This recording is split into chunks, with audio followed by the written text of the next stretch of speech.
Awesome. Okay, so why don't you just tell me your story? So a couple years ago when I was in the military, I got invited to this New Year's Eve party. And all of the friends at this New Year's Eve party remembered me from the previous New Year's Eve party, where I drank way too much. I threw up into the sink, got belligerently drunk. People had to hold her back, and she's like, "Damn it, Reed, I hate you." Caused a lot of chaos. And then the mom's like, "Don't kick my baby." And I was like, "I didn't kick your baby." And so this year I was like, okay, I'm not going to drink too much. I will keep myself under control and everything will be fine. So when I went, I just took it easy. I drank a little bit of a beer, not too much hard liquor. The friend of mine that invited me, he also invited a bunch of firefighters. One of these firefighters was this 18-year-old stereotypical douchebag. He'd always take his shirt off when playing beer pong, try to just show off. He would just be like, "Yeah, we're playing beer pong. Yeah, I'm the man. Oh yeah, I'm totally amazing." But he wasn't really all that. So he wound up just passed out in a chair, just kind of his head just wobbling back and forth. Every once in a while he'd kind of regain consciousness and then go back. And so, I was just kind of mingling around the party and wound up running into one of my coworkers. She was the group mom, that whenever we went out was like, "Do you have your water?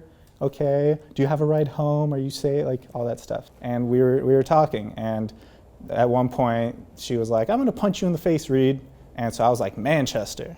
If somebody says that they can do something and you don't believe them, you call them out on it, you say Manchester. They have 24 hours to accomplish what they said they would do, and if they fail, then you get to punch them. If they succeed, on the other hand, then they get to punch you. So it's risk. But she looks at me, she's like, "I'm not going to punch you, Reed." I'm like, "You have to. I Manchestered you. You have to." And so the drunken firefighter, he kind of pulls his head up and he's like, "Well, if she won't do it, I will." And we just look at him. We're like, no, we're good. We got this.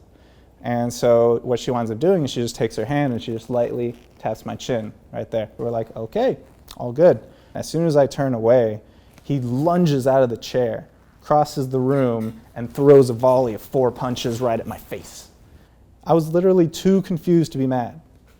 And so I started questioning him. I was like, "What? I'm sorry, what the hell was that for?" And he's like, "She said I could." I was like, "No, she definitely didn't. And if she did 4 times, really? Hell, if you wanted to punch me in the face, I'd probably just let you." And so he took that as an invitation and bam, punched me in the face another 4 times. The host of the party, he comes in from the back, picks the guy up by the throat, carries him out and throws him out the front door. Somebody at the party wound up calling him a couple hours later. He had absolutely no idea what he had done. And so a week or 2 later, I ran into him. And so he comes over and he sits down. You could see it in him that he was apologetic and sorry. He was super sunken down. And he's just like, "Dude, I stop him. I don't even let him. I'm like, you have no idea how lucky you are that you picked my face to punch. Because every single person I've ever told this story to would have either called the cops on him, kicked his ass on the spot, or, well, that's really it. I don't think anyone else would have just let him punch me in the face and just move on and be cool." Did you have fun at the rest of the party? Oh yeah, it was a blast. It was a great time. Awesome. Well, thank you for telling me your story. It was really interesting.